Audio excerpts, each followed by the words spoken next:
All right, perfect. Hope everybody's doing well tonight and enjoying this warmer weather and more daylight like we are.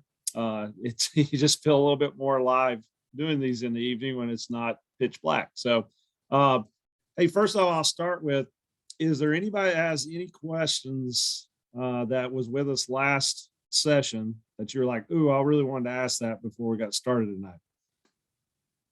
You can just type that in the chat and I'll make sure I cover it. And so I'll go ahead and continue. And then if I get any questions, I'll make sure I circle back around and touch base on those. So tonight, well, let's go back over that. So last week was organization. And really specifically, we talked about everybody kind of coming up with a game plan of where to put all their important documents and make sure that you're able to find those as doctor's appointments or whatever pops up. You find that you're pulling out the same type of information over and over again. So I'm hoping everybody had a chance to do that. And again, it could be as easy as a file folder. In some cases, you could use a box, even if it was organized correctly. So again, I'll let you guys ask questions if you have any feedback or anything based off of that, or you had trouble with any of that. So with that said, I'll just move on to spending. So Miss Abby, the presenter, said a whole lot of stuff. Okay, so my job tonight is to kind of narrow it down for you to go, how can we actually wrap our arms around this? And there was a lot said, but exactly what was said. So the biggest thing about a spending plan, and a lot of people don't like using budget, that's kind of become a negative term because people really don't like that. I'm 47. I don't mind saying that. So I'm a little old school and just go, well, that's what it is. It is a budget.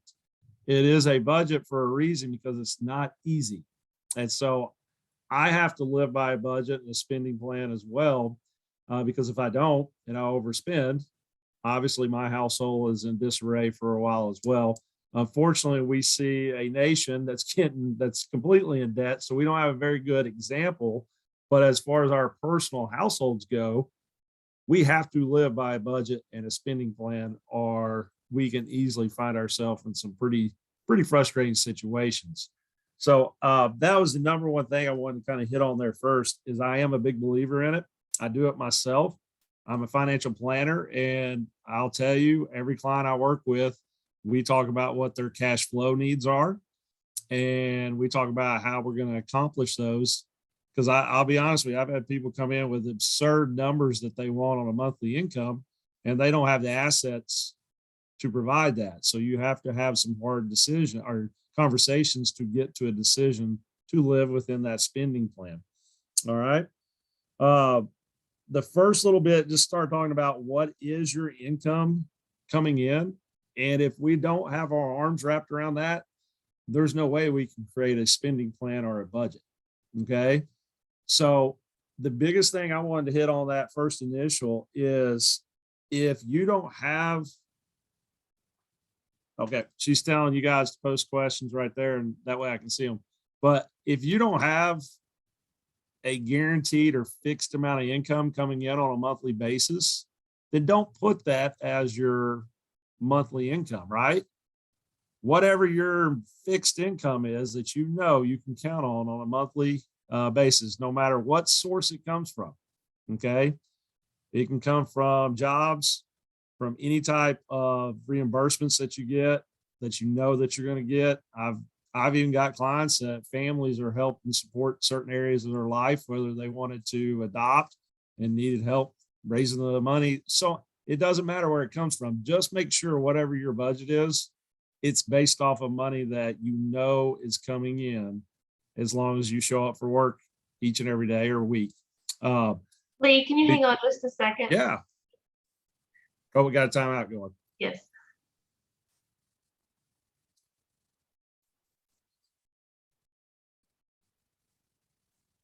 Did you have a question, Maria? Oh.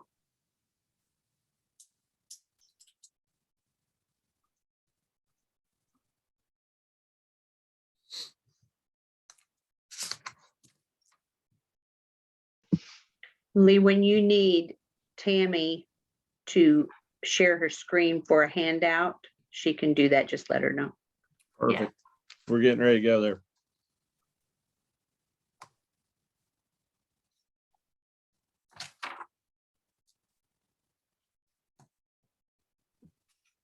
Okay, Maria, can we keep going?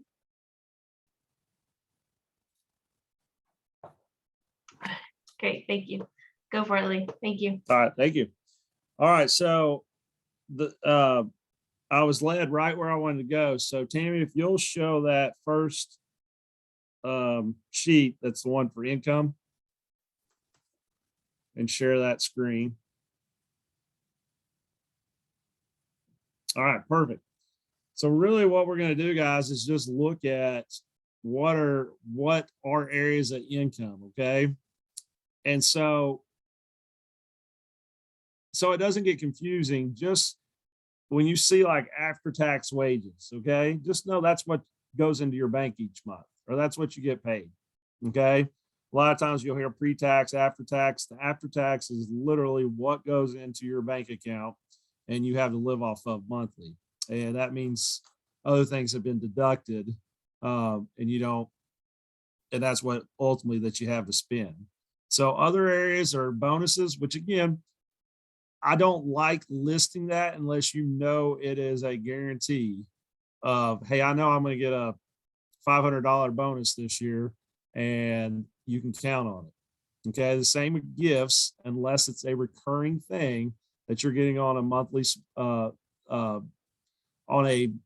level, and it recurs each month, you know, you're getting it. Same with child support, so on and so forth. What I will say is, if right now, I'm trying to move something right now.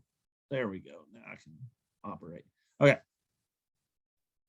If you're counting on interest from checking or savings accounts, we've all got problems right now, right? Because they're not paying anything. So I would tell you that's not something you really need to worry about. Same thing on investment income.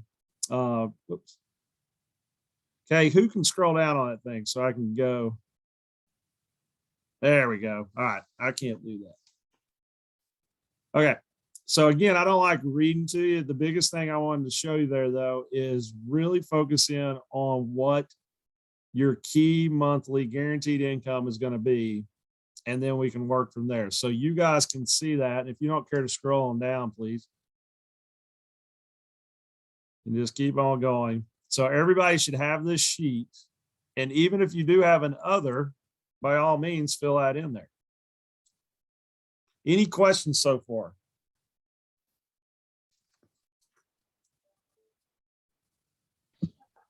So Lee, the Social Security Disability Insurance and SSI, any child who gets that, that's usually consistent, a consistent Right. amount each month. So that can go in there, correct? That's correct. Great question. And I don't know if anybody's new tonight, so I shared this last, I think both times, but we ended up adopting 2 kids through foster care. And because one was a severe case, they get, well, obviously it comes to us, but we set it aside for them. They get a monthly stipend from the state. So we count that as part of our cash flow to help provide for those 2 kids, or 2 of our kids, right?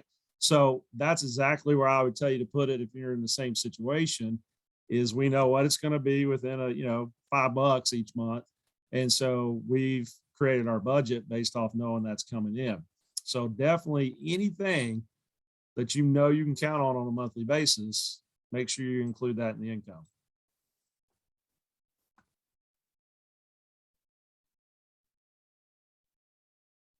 All right, so that to me is kind of the easier part of what we're going to talk about tonight. That's why I kind of went through it a little bit faster than the other. Is normally we're all pretty good at understanding where our income is. Okay, and I'll say this, sometimes it's seasonal income, right? I know, like my son's getting ready to start, he's 16, he's getting ready to start mowing grass. Well, he doesn't do that in the winter months. So we now, for him, he can budget, he's driving now, he can so on and so forth, get gas money and You know, if he can find a girl that's desperate enough to go out with him, he can basically pay to take her out, right? So that's stuff for you guys to also throw into that budget and go, hey, months, you know, March through December, we know we're going to have this income, whether it be mowing grass or whatever you might be able to do outside. Questions on any of that? All right, perfect. All right, so let's talk a little bit about expenses and ways to save. And again, you've got a sheet there that we can move on to. It just says expense. It's the second one. All right, but what I want to talk about just real quick is before we get there. So again, all this is creating a cash flow sheet of here's what I make, here's where my expenses go. But one of the biggest things, and we learned this, I shared this last time, we didn't know how many resources we had available to us when we started fostering. And at first, we kind of went at it our own way and were quite overwhelmed. And then we realized, oh, there's things in place to help people like us, okay? Help families get through challenging times. So know what resources you have in place to help. And Abby spoke to that on the second page about the beginning. Know what resources are in place that might pertain to your particular child's situation, right? And I don't know all those personally, me, but there are people on this call that do, and others out there that go, hey, this is what we're battling in our house. What's in place to help us get through it? Okay. So that was something we had to learn. And I will tell you, once we did get that down, it helped us a lot on being able to manage different kids we had to roll through. Because before we adopted, I think we had 9 kids, and they're all babies. I think six of them were drug-induced babies out of the womb. We had to learn that on the fly because we had no experience. So that is challenges that we learned, but fortunately found out things in place to help us. So I highly encourage you to do that, because that, I know personally I have a testimony to that, and it helped us a lot. So, and what we found out is there's things in place to help us where we weren't spending money out of pocket all the time. So it really helped on our cash flow. Okay. The other thing I will tell you, and this was more, yes, financially, but because they got us 2 resources, but just sanity, is we reached out to a lot of other families that were going through the same thing we were when we were fostering, especially for the first couple of children that came through. And it was huge. It was big to have a support group of somebody going, yeah, thank you, Robin. That's great. WIC is a great example. That's exactly right. But we also had people going through the exact same thing that were years ahead of us, and were able to share with us testimonies that, hey, you're going to make it. You know, here's some things you can do to help. Here's the challenges that you're getting ready to face that you hadn't already faced. So I will encourage everyone, please don't be a lone wolf, because that's my personality. Is no, dang it, I'm gonna go at it as fast as I can, as hard as I can, and I'll figure it out. Well, I learned real quick. I was very humbled to go, hey, I'll be the first to ask for help, right? So that's a big deal, because if you don't, what we're talking about can adversely get affected quickly. Is you can find yourself in a financial challenge and your heart's right, but you're really putting some major strain on yourself, not even meaning to. And so once you get behind the curve on that, it is very difficult to find your way back, but you can. Just, I will encourage you not to go that path, because we started down that path and almost learned the hard way. So just personal testimony I like to give you guys. All right, one of the things, and Abby does a really good job of throwing out some ideas. None of these are easy, okay? They take time, such as refinancing your house, you know, if that's an option for you. Also, we touched on this last time. Credit cards, if you have one that has a ridiculous high interest rate, 24% or whatever, look to roll that over into less higher interest or 0% interest if you can. Just don't settle for that. So there's little things you can do there, but again, it takes time and it takes a methodology for you to go, hey, I'm going to put this in place.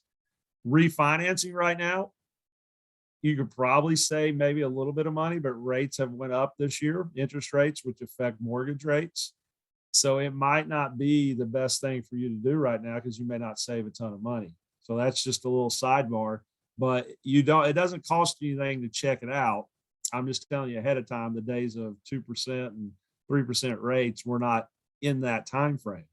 But what I will tell you on interest rates, if you have a 4% like interest rate on your home right now, or excuse me, if you have like a 6 or 7 and you can get one lower than about 2% lower, it's worth doing. Okay, it'll save you a lot of money over time. And that's usually about a good break point, is if you can get a 2% lower interest rate refinancing, because again, you're paying the bank some fees to refinance. So about that is, 1.5% to 2% is about where that break point is when you look at refinancing. All right, any questions?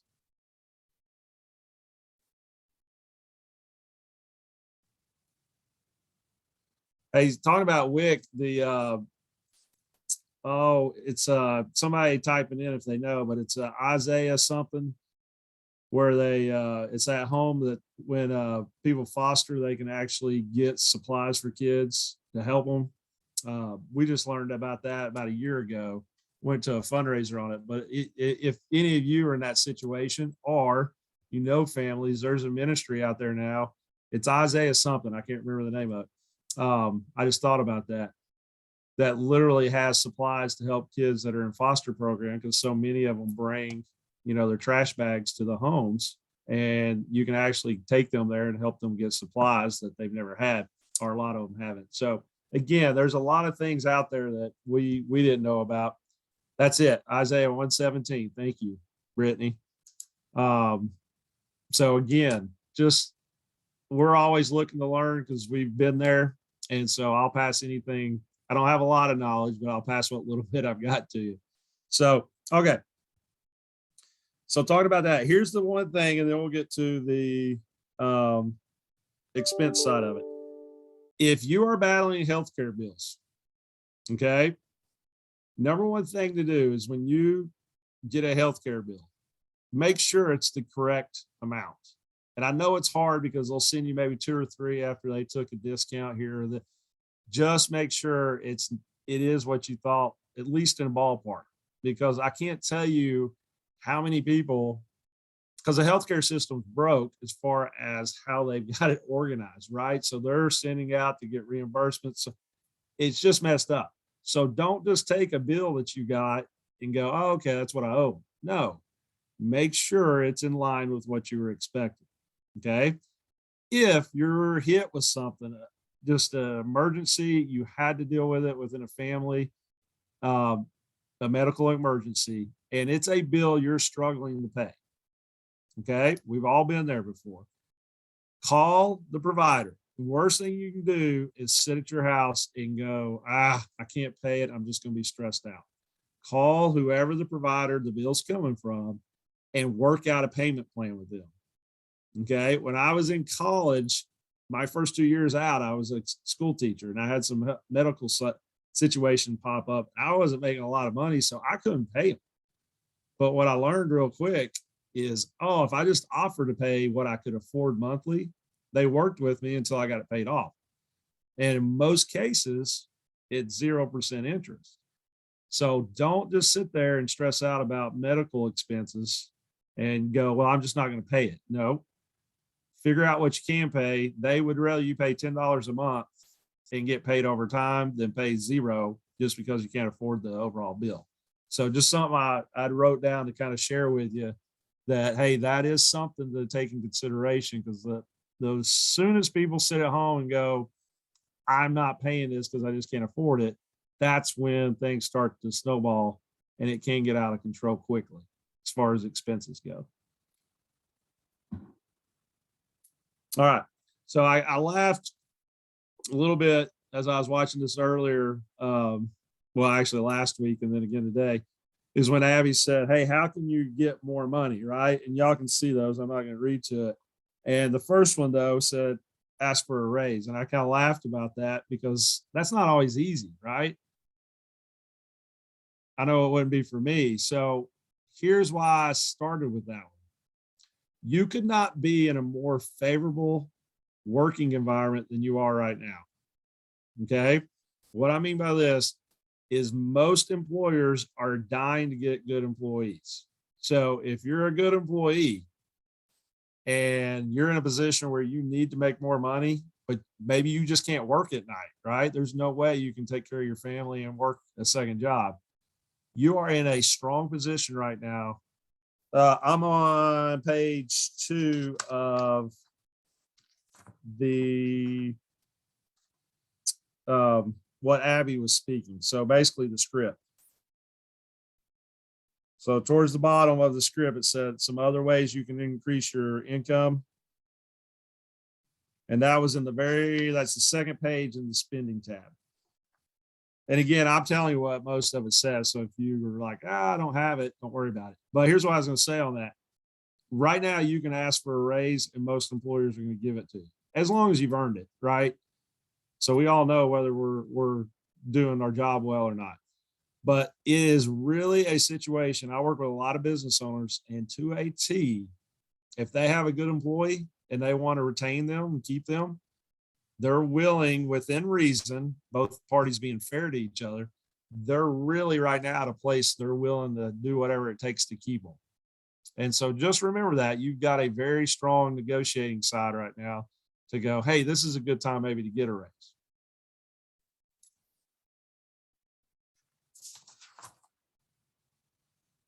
All right. So if you look at, let's go, oh, we're already there, the expense side.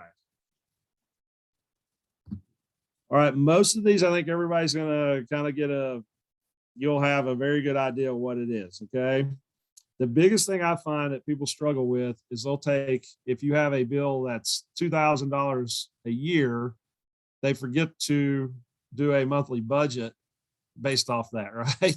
So it's not 2,000 only one time, because what'll happen is you'll forget that, oh, I got to pay that, whether it be a insurance bill for your home or whatever. And so they keep flashing stuff up. So I see if that's something I need to tell you. But the biggest thing is I think the biggest thing for budgets is do a monthly budget. It's the easiest way. So whether it's an expense or whether it's trying to save, put it down as, hey, this month I'm going to do this.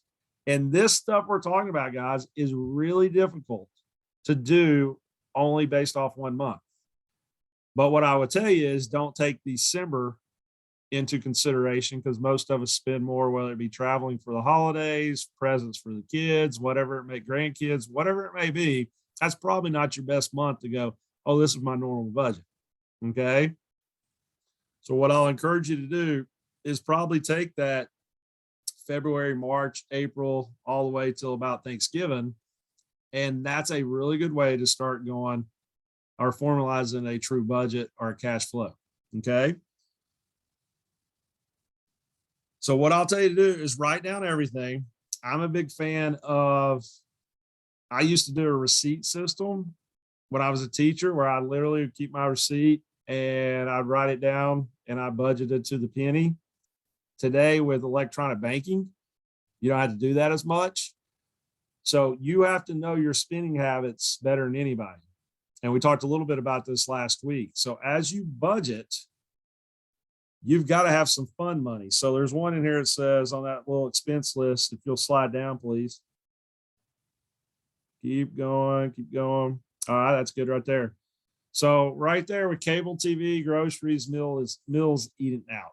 There are usually a ton of money that gets kind of lost in those areas.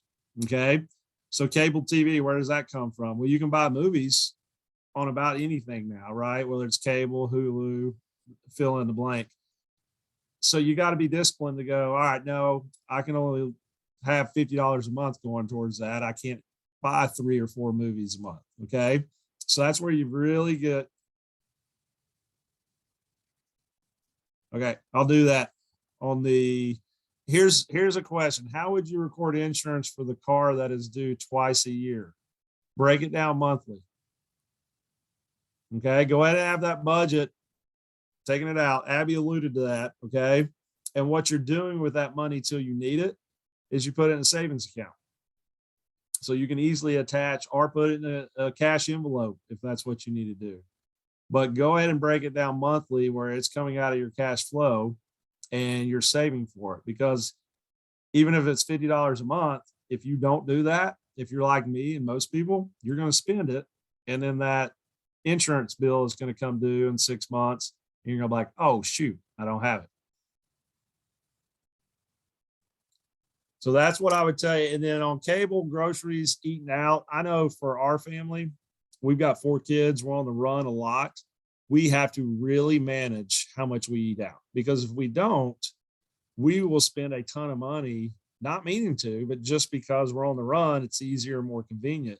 So it may be we have to pack sandwiches, or make sandwiches before we leave the house because we know we're going to be gone, or pack a cooler full of waters, or whatever it may be. So with that said, just plan ahead. But what we have done, and this is what I do in our household, and my wife supports it, she's a part of it, but it's what I keep up with, is we have a budget for how much we eat out a month. And once we meet that within reason, I mean, we're not going to starve our kids if the only thing we can do is drive through a fast food place, because we just start in a place where we have sandwiches. Within reasons though, we're going to stay within that budget because that is our budget and and goals are attached to it. So that's where I will tell you, no matter what I'm saying here today, is if you don't have goals attached to what you're saving for, what you're trying to do, whether it's trying to get out of debt, whether it's, hey, I do want to have a newer car in the next 3 years. If you're not saving for that, I want to retire one day at this level. If you're not saving for it on a monthly basis, it's probably going to be slipping by and it's going to be much longer than you want it to be. So no different than me or anybody else. If we don't have that set aside where we've got goals attached to a budget or a spending plan, I'm telling you guys, it's probably going to be a lot longer than you think. So as you're starting this, think through what goals you have, because it's also motivation to get it done. We've got to have things to motivate us to go, nope, this is why I'm doing this. And so again, I referenced Dave Ramsey. I think it might have been last time, and Larry Burkett, but Dave Ramsey is kind of looked at as a financial guru for just financial, basically freedom and different things. And one thing he said that I always liked, he said, if you have to spend 2 years being inconvenienced to live a lifetime of the way you want to, is it worth it? And I always go, yeah, it is, but it's not easy, right? It's not easy to be inconvenienced or live within a budget just to get to a goal. But his point is after you do it, discipline's been put in place, and you're giving yourself a lot of freedom to go live the lifestyle you want to live. So I will argue it is worth it. It's not always fun though, for sure. Questions on any of that?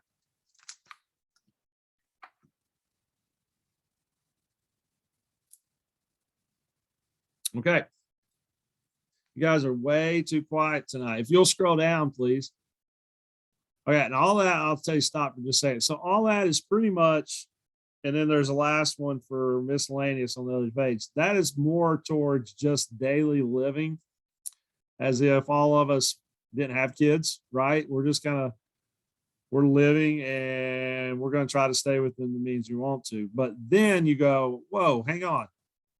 We have kids and there's emergencies with kids all the time. And so how do we start? First off, understanding the expenses associated with that. And second, how do we then start saving for that? So This is a really good page right here to tell you or just show you, hey, these are some of the expenses that you may run into if you haven't already. And it's a good reminder just to go, oh yeah, I forgot, heck, lodgings and meals during treatment away from home. That was $1,000 last year. He about killed us. Just go through that and really be honest about, hey, this is about how much it was. What we lived through is there was, I think it might have been, it was either the first or second child we had in our home was drug induced. So my wife literally lived at a hospital for about a week, learning how to care for that child. Let me tell you something, that was really hard on our family. I don't cook very well, so we ate out a lot, right? So long story short, we had some expenses we didn't even know we were going to have. There's things, that's life, right? It happens. And especially as we have kids, it is a big deal.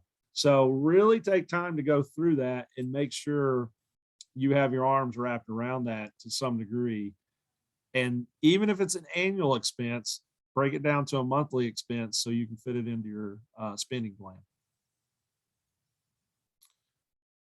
All right, questions? Okay, lastly, and this is the last page of the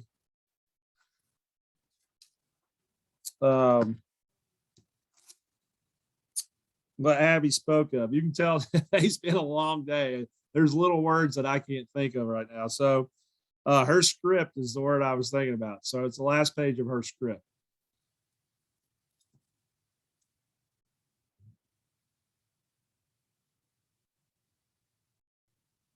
All right, while she's finding that and clicks on it, it's the one that says savings, or the top of it says saving money is a good habit to have. I would agree with that 100%. And so if everybody has that, the biggest thing that it talks about is doing it, okay? There is no perfect plan on savings plans. Everybody works differently. Everybody's mind, money is a very interesting thing because everybody's mind works differently about that topic. And so if I was a numbers, which I am, I'm a numbers guy, but if I tried to present that to somebody that's not, it's their head's going to get blown up, right? And you're just, when we get frustrated or when we get overwhelmed, we usually quit, or we just kind of back off and get in our own little bubble and say, no, this is where I'm going to be. So that's where I'm not going to give you just a, hey, I think this is the only way to do it.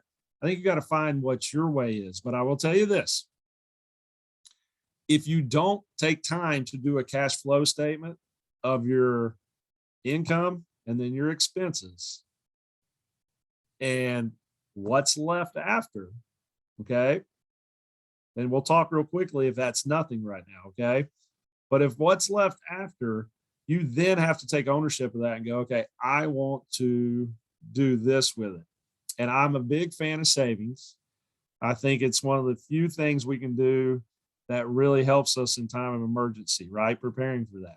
So if you can, I'm always a big proponent to try to get at least 3 months of your income in some type of checking or savings account. And I call that an emergency fund. And that is what it exactly is. I have an emergency pop up. A lot of times it's medical. Okay. It could be a car breaking down. It could be a little bit airy, but I found in life a lot of times it's medical. And that way you're already stressed out because it's something unpleasant. All those examples are unpleasant, but now at least you're in a position you can actually pay for it and don't add more financial stress to you. Okay. Right now, I would tell you just be okay with it sitting in a savings account, and you're not going to make much, but it's money you might need tomorrow. So we're not going to use the stock market to try to grow that money. I personally do the exact same thing. I have to have so much in cash because I'm a business owner and I have 4 kids and a wife that if I need it, I got to get to it. And I can't worry about what the stock market's doing. So don't overcomplicate it. Just use a basic cash account and start setting aside. So even if it's only $25 a month, hang on, I'm checking a question here.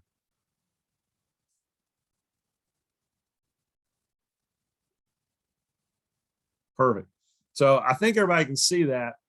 Oh, no, it's Robin sent it directly to me. So knowing all your resources, because she was saying her organization can help with travel expenses and stuff like that for area medical appointments. So again, she said, hey, just reinforce that you know what resources are out there to assist you when needed. Okay. And so when that's not in place, though, for you to have a savings plan and cash in a bucket that you can access is kind of that one thing that covers your butt when you most definitely need it. So that I'm a big proponent of. I don't care whether it's $10 a month, $25 a month. Make sure you get that done. And then lastly, you can see there, the last cash flow is basically you're just taking what your income and then your monthly expenses are and what's left over. And that's where I come up with savings. And that's just real basic. And so none of this is rocket science, guys. It really isn't. You don't have to do what I do for a living to go, oh, it's the only way to do it. Absolutely not.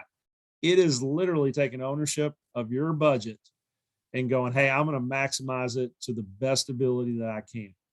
And so as you can see, taking step one and subtracting it from step two, and that tells you what's either left or not, that's how simple it can be. And so where do you go if after step two, you've got a negative cash flow, which means, man, I don't have anything left.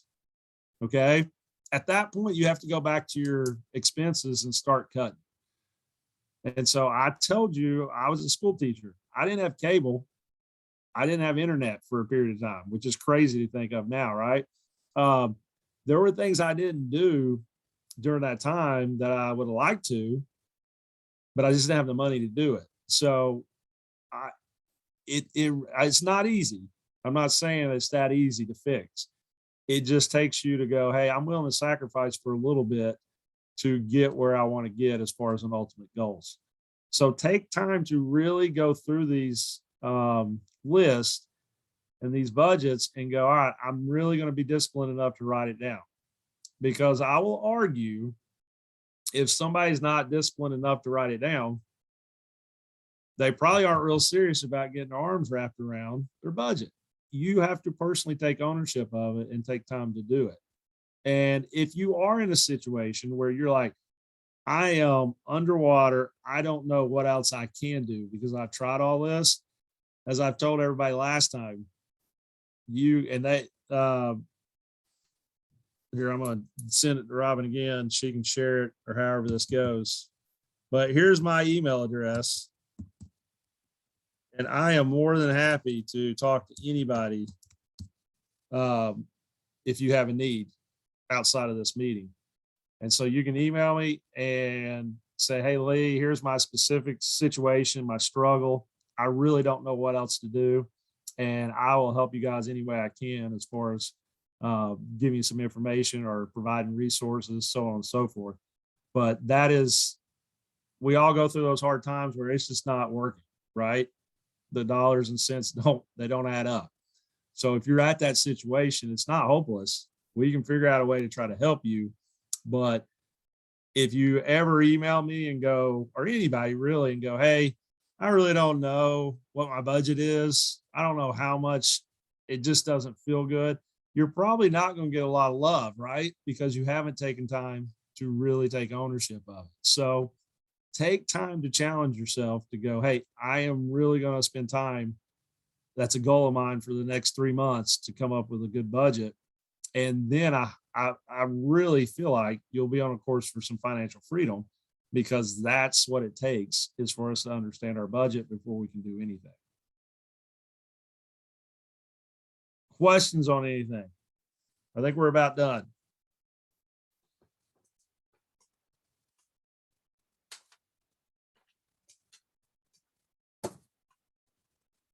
Tammy, any questions or anything else? Don't see any questions. Okay.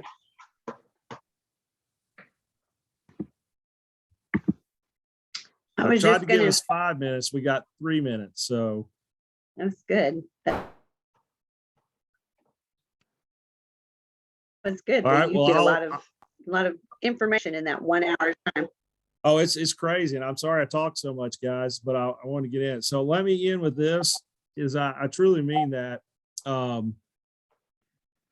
If you're in a position where you're having a hard time, please use me as a resource. If you're not comfortable, go through anybody else to get to me to just say, hey, they want to talk to you.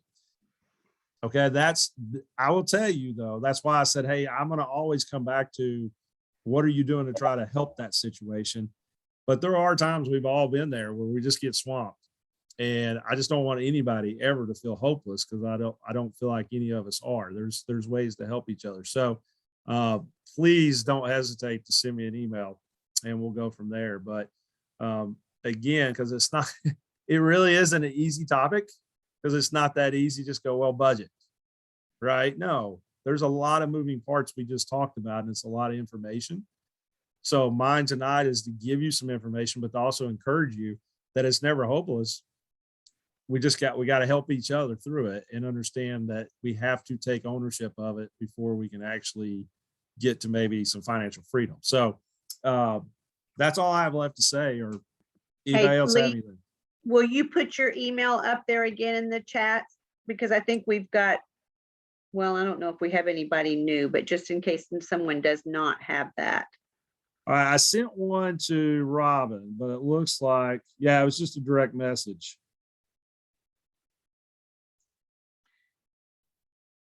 I think If you do Robin to- got you, Teresa. Yeah, All right, hang on a second. Let me see. do it to everyone. There we go. See, I mean, you're guys, we have our strengths and weaknesses, right? Technology is not my strength. That's okay. All right, there we go. And right now, we don't have a date set for our next one, but we will make sure we email that out to everybody. Okay, the one for April. And there's my email to everyone. There we go. Thank you, Lee. You're welcome. Okay. If nobody else has any questions, then thank you all for joining tonight. We so appreciate it. Yes, good job, Lee, and good job, Tammy. And we would like to thank Maria for being our interpreter tonight. All right, we will see you all next time. Thank you, gang. Tammy, don't forget to stop record. Thank Yes. you. Thank you. Bye, Carrie. Bye, Brittany. I never did get to see your face.